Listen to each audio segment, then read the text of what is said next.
الحمد لله نحمده ونستعينه ونستغفره ونعوذ بالله من شرور أنفسنا ومن سيئات أعمالنا من يهده الله فلا مضل له ومن يضلل فلا هادي له وأشهد أن لا إله إلا الله وحده لا شريك له وأشهد أن محمدا عبده ورسوله أما بعد فإن خير الحديث كتاب الله وخير الهدي هدي محمد صلى الله عليه وسلم وشر الأمور محدثاتها وكل محدثة بدعة وكل بدعة ضلالة وكل ضلالة في النار. أعوذ بالله من الشيطان الرجيم. بسم الله الرحمن الرحيم. يا أيها الناس اتقوا ربكم الذي خلقكم من نفس واحدة وخلق منها زوجها وبث منهما رجالا كثيرا ونساء واتقوا الله الذي تساءلون به والأرحام إن الله كان عليكم رقيبا. يا أيها الذين آمنوا اتقوا الله حق تقاته ولا تموتن إلا وأنتم مسلمون. يا أيها الذين آمنوا اتقوا الله وقولوا قولا سديدا يصلح لكم أعمالكم ويغفر لكم ذنوبكم ومن يطع الله ورسوله فقد فاز فوزا عظيما. وقال الله تبارك وتعالى في موضع آخر: يا أيها الذين آمنوا كونوا قوامين بالقسط شهداء لله ولو على أنفسكم أو الوالدين والأقربين إن يكن غنيا أو فقير فالله أولى بهما فلا تتبعوا الهوى فإن تلووا أو تعرضوا فإن الله كان بما تعملون خبيرا. رب اشرح لي صدري ويسر لي أمري واحلل عقدة من لساني يفقهوا قولي. سبحانك لا علم لنا إلا ما علمتنا إنك أنت العليم الحكيم. حمد و ثنا بڑائی بزرگی کبریائی اسی خالق کائنات مالک ارض و سما رب ذوالجلال کے لیے لائق و زیبا ہے، جس رب العالمین نے ہم تمام کو انسان مسلمان توحید پرست بنایا، جس رب العالمین نے ہم انسانوں کے لیے بے شمار نعمتوں کا نزول فرمایا، اس رب العالمین نے ہم انسانوں کے لیے آسمان کو چھت بنایا، زمین کو فرش بنایا، آسمان سے بارش نازل فرمائی اور زمین کو پھاڑ کر کے اللہ تبارک و تعالیٰ نے ہمارے لیے رزق کا انتظام فرمایا، بے شمار نعمتوں سے نوازا اور اتنی نعمتیں دی کہ خود اللہ رب العالمین نے فرمایا وَإِن تَعُدُّوا نِعْمَةَ اللَّهِ لَا تُحْصُوهَا. میرے بندوں، میں نے تم پر اتنی نعمتوں کا نزول فرمایا ہے، اتنی نعمتوں سے میں نے تم کو نوازا ہے، اگر تم ان نعمتوں کو شمار کرنا چاہو، گننا چاہو تو تمہارے بس کی بات نہیں ہے. ہم اللہ تبارک و تعالیٰ کی نعمتوں کو شمار نہیں کر سکتے. بعد لاکھوں کروڑ درود و سلام ہوں اللہ تبارک و تعالیٰ کے تمام برگزیدہ بندوں پر، خصوصاً آخری نبی جناب محمد رسول اللہ صلی اللہ علیہ وسلم پر، ذات مقدسہ مطہرہ جنہیں اللہ رب العزت نے ساری کائنات کے لیے نبی اور رسول بنا کر کے مبعوث فرمایا. محترم حاضرین، جب کبھی گرمی کا موسم آتا ہے تو ہر انسان گرمی کے موسم میں پریشان ہو جاتا ہے اور گرمی کے آنے سے پہلے ہی گرمی سے بچنے کی مختلف تدبیریں ترکیبیں سوچنے لگتا ہے. فین، اے سی، کولر، ان ساری چیزوں کا انتظام کرتا ہے اور جب گرمی آ جاتی ہے تو ٹھنڈی چیزوں کا استعمال کرنے کی کوشش کرتا ہے اور گرمی کی شدت کو برداشت نہ کر پانے کی وجہ سے دیکھیں بہت سارے لوگ گرمی کے ایام کو ٹھنڈے علاقوں میں گزارنے کی کوشش کرتے ہیں، لاکھوں روپے ہزاروں روپے خرچ کر دیتے ہیں، اپنا بزنس، اپنی دکانداری، اپنا گھر بار سب کچھ چھوڑ دیتے ہیں، صرف گرمی کے ایام کو ایسے ٹھنڈے علاقوں میں گزارنے کی کوشش کرتے ہیں۔ دیکھیے جب دنیا کی گرمی انسان کے لیے اس قدر ناقابل برداشت ہے تو جہنم کی آگ، جہنم کی گرمی دنیا کی آگ اور دنیا کی گرمی سے کئی گنا زیادہ گرم، کتنی گرم ہے۔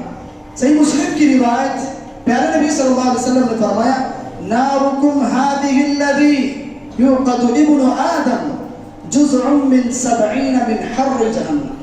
فرمایا وہ آگ جسے انسان دنیا میں استعمال کرتا ہے وہ آگ جہنم کی آگ کا 69واں درجہ، یعنی جہنم کی آگ ہماری دنیا کی اس آگ سے 69 درجے زیادہ گرم ہے۔ تو دیکھیے دنیا کی یہ مختصر سی گرمی اصل میں گرمی ہے کیا؟ بار بار ہم سنتے ہیں دنیا کے اندر جو آگ ہے، جو گرمی ہے، دراصل یہ جہنم کی آگ کی ہلکی سی بھاپ ہے۔ بھاپ ہم دیکھتے ہیں کہ گھر میں برتن میں پانی ڈال کر اسے چولہے پر رکھا جائے، جب پانی اچھی طرح کھولنے لگ جائے گا، گرم ہو جائے گا تو اس سے ہلکی ہلکی بھاپ نکلے گی۔ اب ظاہر بات ہے کہ جو بھاپ ہوتی ہے وہ پانی سے زیادہ گرم نہیں ہوتی، اسی طرح یہ جو دنیا کی گرمی ہے یہ جہنم کی بھاپ ہے۔ پیارے نبی صلی اللہ علیہ وسلم نے فرمایا اذا اشتد الحر فابردوا عن الصلاة فإن شدة الحر من فیہ جہنم۔ فرمایا گرمی کے موسم میں دوپہر کے وقت جب گرمی شدت پکڑ لے، بہت زیادہ گرمی ہونے لگے تو ظہر کی نماز کو تھوڑا ٹھنڈا کر کے پڑھو، یعنی تھوڑا تاخیر سے پڑھو، سورج جب بالکل پوری طرح سے ڈھل جائے تمہارے سروں سے، گرمی تھوڑی کم ہو جائے تو ایسا وقت میں پڑھو فإن شدة الحر من فیہ جہنم۔ پیارے نبی صلی اللہ علیہ وسلم نے فرمایا کیونکہ یہ گرمی کی جو شدت ہے یہ جہنم کی بھاپ، جہنم کی بھاپ۔ میرے بھائیوں ایک مرتبہ جہنم رب سے شکایت کرتی ہے، جہنم اللہ سے شکایت کرتی ہے۔ کیا شکایت کرتی ہے؟ اشتکت النار لربها یا ربی اکلتنی بعضی بعضا۔ جہنم کہتی ہے اے اللہ تو نے مجھے اتنا گرم اور اتنا بے رحم بنایا کہ میرا ایک حصہ میرے دوسرے حصے کو کھا رہا ہے۔ فأذن لها بنفسین۔ تو پیارے نبی صلی اللہ علیہ وسلم فرماتے ہیں کہ جہنم کو اللہ تعالیٰ نے 2 مرتبہ سانس لینے کی اجازت دی، سال میں 2 مرتبہ سانس لینے کا حکم ہوا، ایک ٹھنڈی کے موسم میں، ایک گرمی کے موسم میں۔ اب ہم جس موسم سے گزر رہے ہیں اب اس موسم میں جہنم اندر کی طرف سانس لے رہی ہے۔ کہاں گئی وہ گرمی جس سے ہم تڑپتے تھے، فین چالو کرنے کو جی چاہتا تھا، اے سی لگانے کو جی چاہتا تھا، دوپہر کے وقت یا صبح کے وقت ٹھنڈے پانی سے نہانے کو جی چاہتا تھا، وہ گرمی کہاں گئی؟ جہنم کے پیٹ میں۔ جہنم اندر کی طرف سانس لیتی ہے ٹھنڈی کے موسم میں تو دنیا کی ساری گرمی سمٹ کر کے جہنم کے پیٹ میں چلی جاتی ہے۔ اور دوسری مرتبہ سانس لینے کی اجازت دی گرمی کے موسم میں باہر کی طرف۔ تو گرمی کا جب موسم آتا ہے ہم گرمی سے تڑپ جاتے ہیں، چل ملا جاتے ہیں، وہ کیا ہے؟ وہ جہنم کی ایک بھاپ ہے، اس وقت جہنم باہر کی طرف ساتھ چھوڑتی ہے۔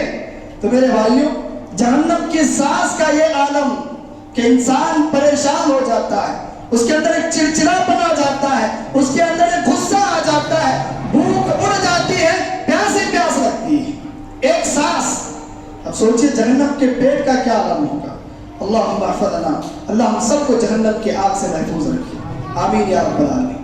میرے بھائیوں دنیا کی آگ اور دنیا کی گرمی کا یہ حال ہے کہ انسان اس کو برداشت نہیں کر سکتا۔